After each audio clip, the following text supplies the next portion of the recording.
tous, c'est Hugo Mouton. On se retrouve aujourd'hui pour une nouvelle vidéo, une vidéo sur le Grand Prix de Silverstone 2022 de Formule 1. Alors, avant le début de cette vidéo et du Grand Prix qui commencera directement parce qu'il n'y a pas beaucoup d'informations avant, on va faire un petit point sur mes 2 mois d'absence finalement. 2 mois qui ont été plutôt longs pour moi comme pour vous, du moins j'imagine. Et qui ont été engendrés par un gros manque d'envie de ma part et une petite baisse de régime déjà, ouais, de ça. De deux, j'ai pas réglé les problèmes dont je vous avais parlé dans la dernière vidéo de wifi ou de façon de poster la vidéo. La dernière vidéo que j'ai postée avec ma 4G. Bon, en soi ça va, j'en ai pas mal. J'ai pris 3 heures à la poster. Voilà, c'est les plaisirs de la campagne. Donc oui, ça va être un peu compliqué de continuer à vous poster des vidéos tant que je n'ai pas une connexion internet stable, mais je vais essayer de faire au mieux. Ensuite, outrepassons les problèmes techniques, il y a aussi le problème mental, c'est-à-dire que je continue à regarder les Grands Prix. J'adore la Formule 1, donc c'est un peu une obligation pour moi pour que je me sente un petit peu bien. Mais il y a peut-être une baisse de régime dans la façon de faire les vidéos et dans la façon même de regarder le Grand Prix, du genre le Grand Prix de France, voilà, qui est un Grand Prix que j'adore et que j'aurais adoré regarder. Je l'ai pas regardé, j'avais pas envie.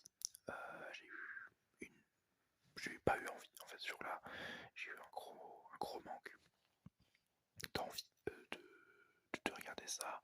J'étais pas attiré en fait par un Grand Prix qui allait pas m'intéresser. J'ai regardé les replays, j'ai regardé tout. Voilà, j'étais derrière, j'ai bien regardé le Grand Prix pour bien m'informer parce que j'adore mon sport qui est la Formule 1. Mais j'ai pas ressenti le besoin évident que j'aurais pu avoir il y a même pas 2 mois de regarder le Grand Prix. Et voilà, c'est sûrement pour ça aussi qu'il y a une baisse de régime et que là la vidéo que j'avais là, je l'avais tournée il y a 2 mois, elle est restée dans ma galerie pendant les 2 mois. Je pouvais la monter à tout moment, mais j'avais pas envie. Il y avait aussi un manque d'envie sur ça.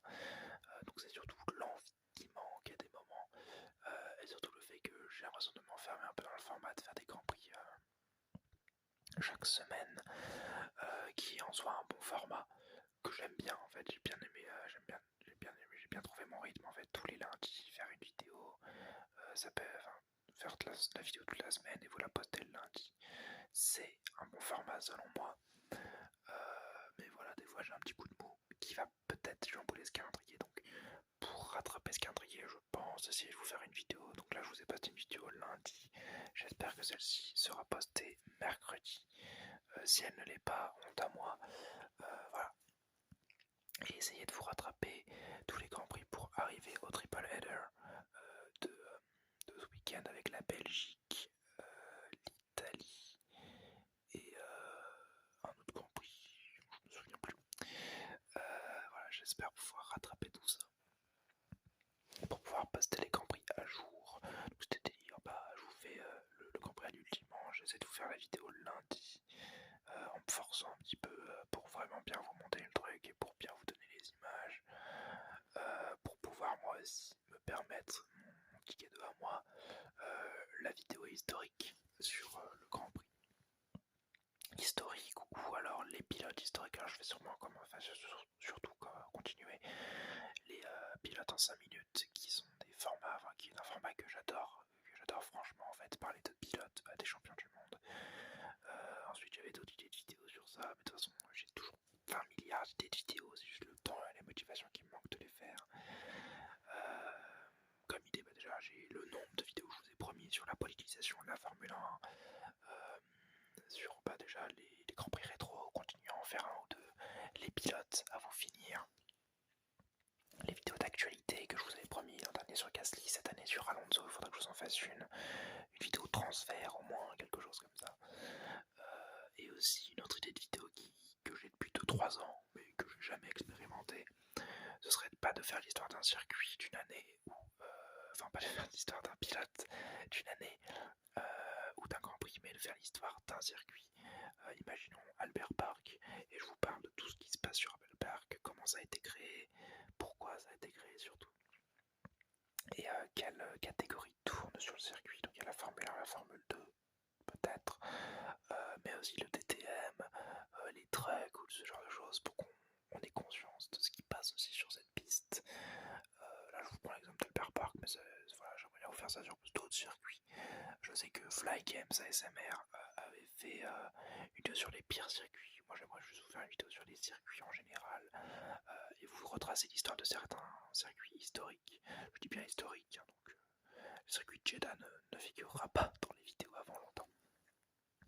Mais voilà, donc pour expliquer ma petite pause là de 2 mois, c'était les vacances. J'ai eu un gros manque de rythme et d'envie et j'ai eu certains petits problèmes techniques. Donc je vais essayer de me rattraper sur ça pour vous poster sur les 3 prochaines semaines, je pense 2 à 3 vidéos par semaine pour rattraper le triple header et pouvoir ensuite reprendre un rythme normal qui me plaira à moi et qui j'espère vous plaira à vous. Voilà, voilà. À la fin de la saison, on fera de toute façon un bilan pour vous expliquer si on continue les Grands Prix toutes les semaines ou si on arrête ça. On en reparlera plus tard. De toute façon, ça fait déjà 6 minutes et demie que je vous parle. Commençons avec le Grand Prix de Silverstone qui sera probablement une des plus longues vidéos de ma chaîne étant donné le nombre d'événements qui s'est passé durant ce Grand Prix.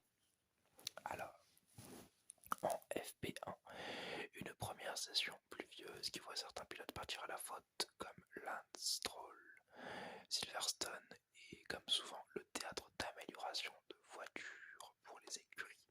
En l'occurrence, Haas, Alpine et les Mercedes apportent des améliorations comme Alexander Albon qui roule avec un nouveau package pour Williams alors que Latifi reste sur l'ancien. Alors c'est assez intéressant.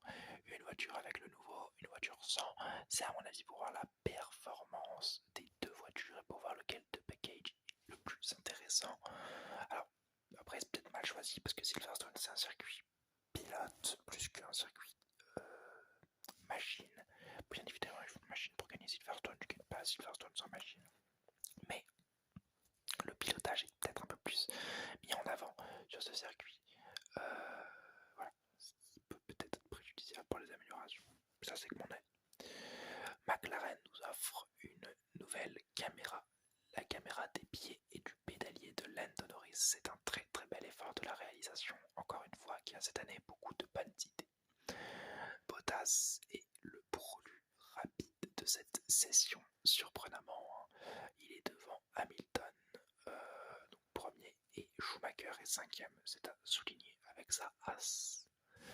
En FP2, le vent dérange quelque peu les écuries après la pluie de la séance précédente.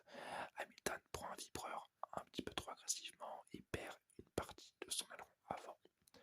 Le nouveau fond plat des Aston Martin fait beaucoup parler pour sa ressemblance avec le fond plat Red Bull, mais selon la FIA, il est légal. Sainz est le plus rapide devant Hamilton et Lando Norris troisième. En FP3, les deux Red Bull prennent les meilleurs temps devant Leclerc et tous les pilotes règlent une dernière fois leur voiture avant la séance de qualification. Les qualifications en Q1, il pleut beaucoup pendant cette session. Les pilotes sont en intermédiaire, mais ça glisse, hein, voilà, il y a beaucoup d'aquaplaning. À leur passage, Leclerc et Verstappen enchaînent les meilleurs temps pendant que la piste sèche. Aucun pilote ne part à la faute depuis le début de la session.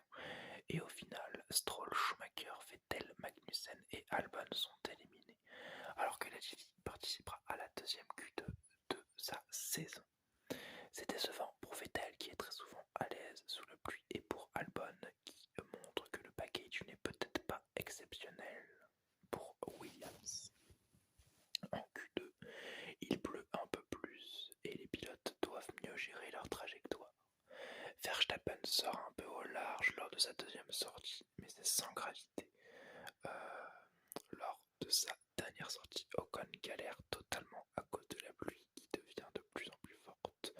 En fin de Q2, il ne sert plus à rien de sortir, les monoplaces ne peuvent plus améliorer, et au final, Ocon, Ricciardo, Tsunoda, Bottas et Gasly sortent, piégés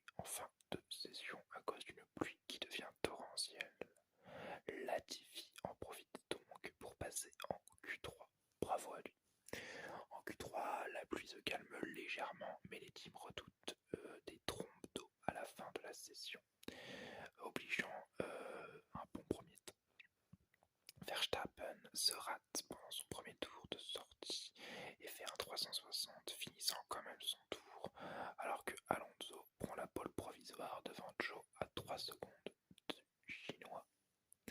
Au deuxième passage, Leclerc prend la pole provisoire alors que Verstappen prend les limites au-delà de la piste et ruine un nouveau super temps en étant deuxième très proche des temps de Leclerc. Verstappen prend enfin la pole provisoire au troisième passage alors que les Ferrari ont ralenti et que les Mercedes sont deuxième et troisième. Dans leur avant-dernier passage, Leclerc prend la pole provisoire, repris directement par Verstappen. Au dernier passage, c'est Sainz qui prend la pole provisoire à nouveau, qui se transforme en pole position quand Verstappen n'améliore pas son tour à cause d'un mauvais deuxième secteur et que Leclerc n'améliore pas tout court à cause d'un mauvais temps. Bravo à Sainz qui décroche sa première pole position dans une séance folle pourtant dominée par Verstappen qui était à chaque fois le plus rapide. Je vais vous donner la grille de départ. Sainz est premier, Verstappen est deuxième, Leclerc est troisième, Perez est quatrième, Hamilton est cinquième, Norris est sixième, Alonso est septième, Russell est huitième, Zhou est neuvième, Latifi est dixième, Gasly est onzième, Bottas est douzième, Tsunoda est treizième, Ricciardo est quatorzième, Ocon est quinzième, Albon est seizième, Magnussen est dix-septième, Vettel est dix-huitième, Schumacher dix-neuvième et Stroll vingtième. La course, c'est un bon départ de Verstappen qui passe Sainz alors qu'une Alfa Romeo part sur le toit après un accrochage avec Russell et Tsunoda ainsi qu'Albon. Le red flag est agité et on attend des nouvelles de Guan Yu Zhou qui est le pilote impliqué dans l'incident qui a retourné sa voiture. Alors que Ocon et Tsunoda rentrent accidentés au stand, c'est eux que nous montre la réalisation. Ils ne nous montrent pas Guan Yu Zhou parce que il n'y a aucune sûreté qu'il soit en bon état physique, donc ils ne peuvent pas nous le montrer. Donc il n'y a pas une sûreté qu'il n'y ait pas eu de répercussions physiques dans l'accident. C'est par respect au cas où il viendrait à mourir dans le pire des cas, ou dans le cas où il viendrait à se casser une jambe ou une blessure un peu trop explicite qui ne pourrait pas être montrée aux téléspectateurs pour ne pas choquer l'audimat. Pendant l'attente des nouvelles pour Guan Yu Zhou, on voit les replays du départ. Perez a fait un mauvais départ, ce qui profite à Hamilton 3e et Alonso 5e à la sortie du drapeau rouge. Un peu plus loin, on voit que la voiture de Russell est rapatriée au stand et que celle de Albon, un peu plus tard, est aussi rapatriée au stand. À ce moment, les informations sont que Zhou est dans une ambulance alors qu'un replay effroyable nous montre pour la première fois l'accident en entier que je vais essayer de vous expliquer. Les monoplaces impliquées sont Russell, Gasly et Zhou. On voit Gasly en sandwich, être pris en sandwich par la monoplace de Russell à droite et de Guan Yu Zhou à gauche. Elle se resserre. Les roues avant de Gasly font l'effet d'un tremplin pour la monoplace de Russell qui est passée, qui tape celle de Zhou, l'envoyant en tonneau et le faisant même atterrir sur le toit de sa voiture, toit de la voiture qui ne survit pas, qui a explosé et il est juste sauvé par le halo. Le halo permet tout de même de dériver sur le béton avant d'arriver au gravier où il part aussi en tonneau. C'est à ça que servent les graviers, c'est ralentir la monoplace, mais de temps en temps ça fait partir la voiture en tonneau, tellement en tonneau que la voiture va s'encastrer dans le mur de protection de la tribune spectateur en face d'eux. Et au lieu de s'arrêter dans le mur de pneus, elle passe par-dessus le mur de pneus et se mange le grillage avant d'être bloquée entre le grillage et le mur de pneus. La photo que là je vais vous mettre est effroyable, ça fait peur. Personnellement, j'aurais pas voulu y être. Et voilà, ça nous montre encore que la Formule 1 a quelques efforts à faire si on ne veut pas revivre un nouveau drame comme Antoine ou comme Jules à des époques. Derrière, Albon a dû abandonner car percuté par Sébastien Vettel à l'arrière de sa monoplace. Et Tsunoda l'a vu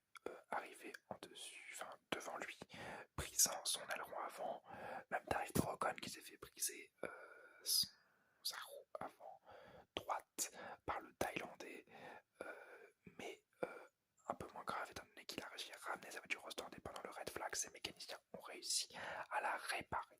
Donc vraiment bravo à eux parce qu'il n'y a pas eu beaucoup de temps d'arrêt. Ensuite, les nouvelles de Guan Yu Zhou arrivent avant le redémarrage de la course. Il est conscient et sans aucune fracture, ce qui est un petit miracle après l'accident auquel on vient d'assister. Le Grand Prix repartira une fois ces nouvelles annoncées et l'ordre de départ de la piste sera absolument le même que la grille de départ. Sainz reprend la pole position qu'il avait perdue face à Verstappen. Et donc en réalité, voilà, presque tous les pilotes reprennent leur position de base, à part les DNF, donc Russell, Albon et Zhou, qui sont éliminés de la course. Tsunoda aussi pourra repartir, ses mécaniciens ont réussi à réparer la voiture.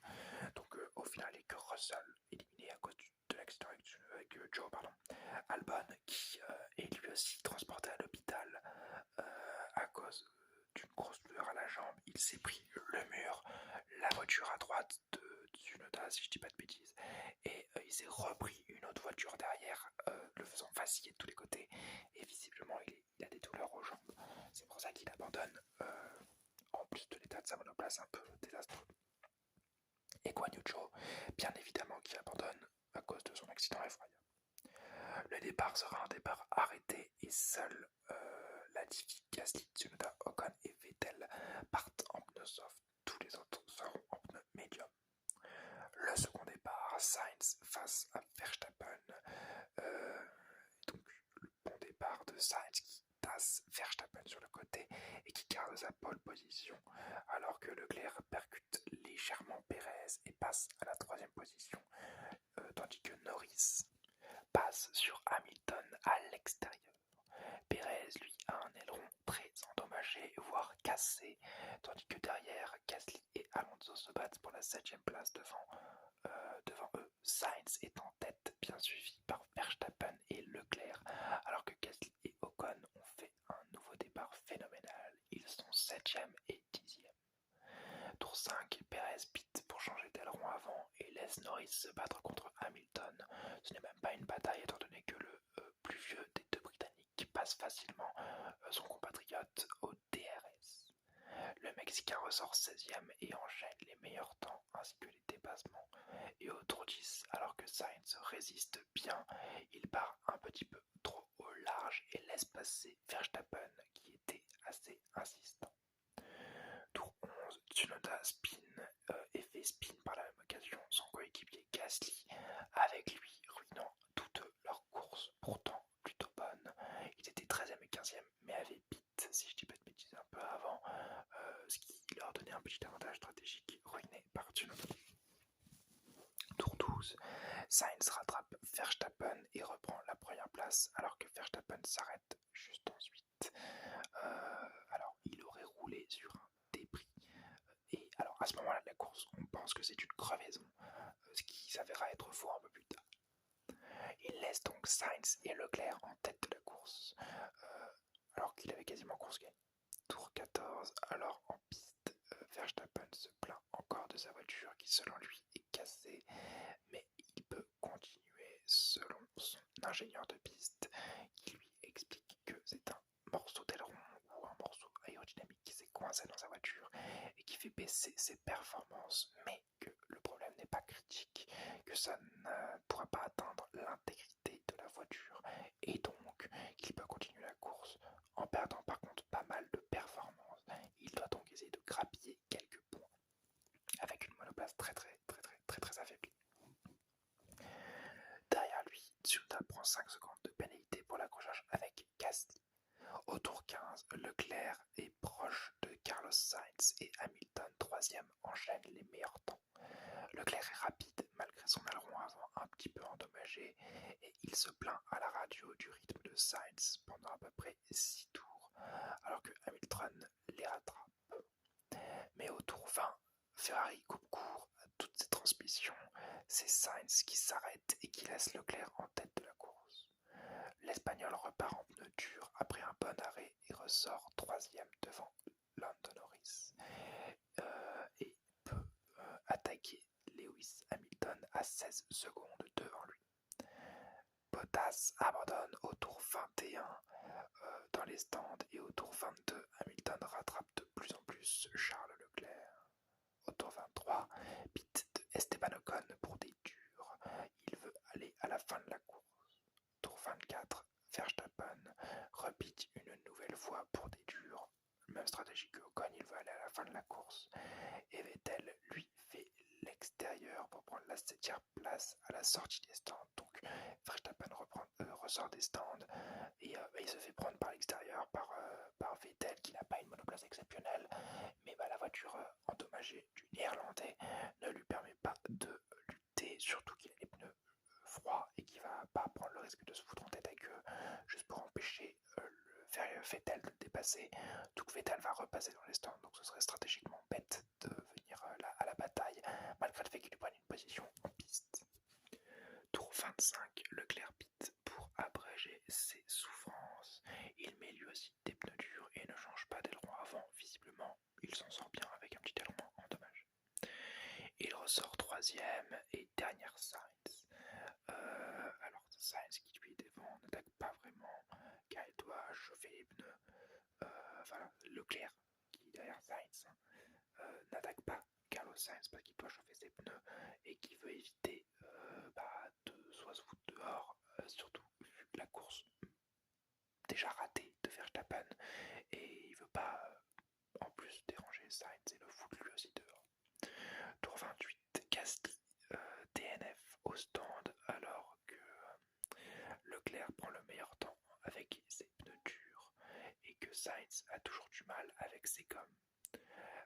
Les ingénieurs laissent les pilotes se battre, mais au tour 30, Ocon passe la Latifi pour la 9e place et au tour 31, Sainz laisse passer Leclerc en 2e position pour attaquer Hamilton devant eux. C'est une demande du stand Ferrari qui a écouté les complaintes de Charles Leclerc et qui laisse donc le monégasque passer sur l'Ibérique. Au tour 33, Hamilton pit pour des durs et ressort 3e derrière Carlos Sainz et Leclerc. Alonso pit également et ressort 6e devant Vettel. Tour 35, Norris s'arrête pour des durs également et ressort 5e derrière Perez qui doit s'arrêter encore une fois. Tour 37, Ocon passe un Verstappen sans vitesse et prend la 8e place. Au tour 39, Verstappen repasse Ocon, suivi de Schumacher et Magnussen. C'est un problème moteur pour le français et il s'arrête sur la ligne d'arrivée, provoquant une safety car. Tour 39, Sainz et Hamilton pit pour des softs chez les deux, alors que Leclerc, qui est toujours en piste en dur usé, n'a pas pu s'arrêter. Il aurait pu s'arrêter, mais le stand Ferrari ne l'a pas appelé. Énorme erreur stratégique qui le condamne donc à lutter avec des pneus durs usés à la relance de la safety car et à aller au bout de la course avec. Autant dire, mission impossible. Perez, Tsunoda, Alonso, Norris, Verstappen, Schumacher, Latifi, Ricciardo s'arrêtent au stand, tous pour des pneus soft, bien évidemment. Seuls Leclerc et Magnussen n'ont pas pit. Vettel, lui, a mis des gommes médium. Et après que tout le monde est repris en même temps, le même tour, donc tous les retardataires ont repris leur tour. Le tour 34 relance la course avec Leclerc qui est en très mauvaise posture, avant de repartir, mais il tient bien avec ses pneus durs usés, il repart pas trop mal. Perez lui essaye d'attaquer Hamilton laissant les Ferrari devant, ce qui va pas gêner Sainz qui va passer Leclerc très rapidement et derrière eux Perez passe Hamilton en même instant. Sainz s'échappe avec ses pneus soft alors que le monégasque derrière lui est en souffrance totale, mais il tient sa 2e place comme il peut. Tour 44, Perez est attaqué par Hamilton et perd Hamilton et Perez perdent tous les deux du temps sur Charles Leclerc devant eux et surtout Carlos Sainz qui s'envole totalement devant. Au tour 45, Perez a réussi à se défaire de Hamilton et il peut maintenant attaquer Leclerc qui tient magnifiquement bien, mais Perez emmène Leclerc un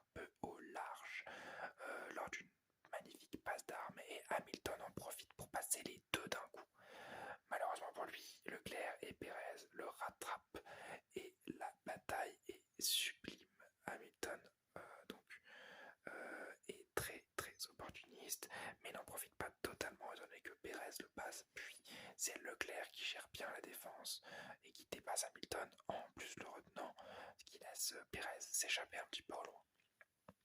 Mais le Britannique le repasse à l'extérieur, puis c'est Leclerc qui ne freine pas et qui le repasse un petit peu plus loin, mais dans la ligne droite, c'en est terminé des espoirs du Monégasque car le natif de Grande-Bretagne prend la 3e place au DRS, laissant Leclerc aux mains d'Alonso et Norris, les morts de faim derrière qui vont tout faire pour dépasser le pilote Ferrari. Tour 50, Schumacher attaque Verstappen, mais les Néerlandais tiennent bien, assez viril comme défense de la part de Verstappen pour, je crois même la 7e ou la 8e place. Donc c'est spécial. Au tour 52, dernier tour de course, Sainz s'impose pour la première fois en Formule 1 après une pole position devant Pérez et un exceptionnel Hamilton, alors que Leclerc a tenu contre les deux pilotes derrière lui et avec des pneus quasiment presque morts, quoi, des pneus durs, pas adaptés face à des pneus soft. Leclerc ramène une belle 4e place qu'il aurait voulu plus belle si Ferrari n'avait pas fait preuve d'incompétence au niveau des stratégies. La grille d'arrivée, Sainz est premier, Pérez est 2e, Hamilton est 3e, Leclerc est 4e, Alonso est 5e, Norris est 6e, Verstappen est 7e, Schumacher est 8e. Il n'aura pas réussi à passer le néerlandais, mais obtient tout de même ses premiers points en Formule 1. Vettel est 9e, Magnussen est 10e, Stroll est 11e, Latifi est 12e, Ricciardo est 13e, Tsunoda est 14e, Ocon est 15e, DNF, Gasly est 16e, DNF, Bottas est 17e, DNF, Russell 18e, DNF, Joe 19e, DNF et Albon 20e, DNF. Alors les enseignements de cette course, waouh, cette vidéo est très très longue, on est déjà quasiment à 30 minutes de vidéo, j'espère que vous êtes toujours là. On va commencer tout de suite pour dire que c'était un Grand Prix exceptionnel, hein, de l'inquiétude, de la joie et de l'énervement. On va tout décortiquer, de l'énervement à cause d'une Ferrari moyenne, une Ferrari qui avait des chances de gagner avec un Sainz chanceux, première pole et première victoire en 150 Grand Prix. Une victoire, certes, mais une mauvaise stratégie qui laisse Leclerc sur le carreau et qui est chanceuse parce que si Sainz s'enfuit pas très rapidement, il peut être attrapé par Pérez et donc perdre l'avantage de sa première victoire. Donc voilà, Ferrari gagne mais sur le fil et c'est pas convaincant du tout. Red Bull sans leur réussite, Verstappen a un gros problème et Pérez sauf un Grand Prix caché. Donc ouais, pas mal de chance pour Red Bull, surtout pour Pérez et beaucoup de malchance pour Verstappen, mais bon, il en faut un peu pour tout le monde. Hamilton, le champion chez lui, il a été exceptionnel, avec une monoplace moins bonne que les deux qui luttaient devant. Il rattrape bien, il roule bien, il y a du niveau, il y a vraiment du niveau. Donc vraiment bravo à lui pour avoir été aussi impressionnant durant tout ce week-end. Derrière lui, Alonso a bien tenu et tient une belle 5e place au final. Tandis que Schumacher, donc, comme je vous l'ai dit, va chercher ses premiers points en Formule 1. Très très très mérité. Le 0 pour les Français en terre anglaise. Ocon pouvait aller chercher des points comme Gasly, mais bon, Gasly se voit cacher sa course par Tsunoda et Ocon se voit cacher sa course par sa monoplace. Bon, pas très dommage, mais en même temps, bon, il ne peut que s'estimer heureux d'avoir pris le départ après l'accident effroyable qu'on a eu au premier tour et qui l'a mis hors course avant de pouvoir finalement repartir. Une horreur, hein, ce départ. Guan Yu Zhou va bien, c'est l'essentiel. Albon allait un peu moins bien, mais bon, avec le temps, on a appris qu'il allait bien aussi. Hein. Mais voilà, c'est des gros accidents, c'est des gros carambolages. Pas une blessée, merci à la sécurité des F1 modernes. Mais c'est jamais plaisant de voir ce genre de gros accidents. Et bon, voilà, je vais redire ça, c'est peut-être pas votre avis, je le respecte totalement d'ailleurs, c'est pas votre avis, mais je ne suis pas pour qu'on promeuve la F1 avec des images d'accidents. Je suis pas pour qu'on montre un Guan Yu Zhou sur le toit de sa monoplace, je suis pas pour qu'on montre un Grosjean avec une voiture en feu, qu'on montre c'est pas plaisant, c'est pas ma vision de la course. Moi, ma vision de la course, c'est la bataille entre Pérez, Hamilton et Leclerc qu'on a eu durant ce Grand Prix. Ma vision de la course, c'est passer au rouge sans se manger un accident à la fin. C'est ça la vision de la course que j'ai envie de partager et que j'ai envie de promouvoir si je fais des pubs. Après, bien évidemment, la F1 Management fait sûrement ça pour le profit et le cœur de cible, c'est souvent les enfants de 14 ans, un peu teubés, qui aiment bien avoir un gros accident. Oh là là, c'est trop bien un gros accident, c'est beaucoup d'action. Et après, peut-on vraiment leur en vouloir? C'est une nature humaine de voir l'autre souffrir, je pense. Donc, on peut comprendre qu'ils utilisent ces méthodes de promotion, même si je suis en désaccord avec. Et enfin, une des plus belles pistes du monde, et dire que je ne l'aimais pas en 2018 quand j'ai commencé la Formule 1, et des batailles sublimes avec un Grand Prix exceptionnel et très très très surprenant parce qu'un podium Sainz, Perez, Hamilton, c'est les trois pilotes les moins bons de leur écurie depuis le début de la saison qui prennent les places d'honneur, hein, qui prennent les meilleures places, donc bravo à eux.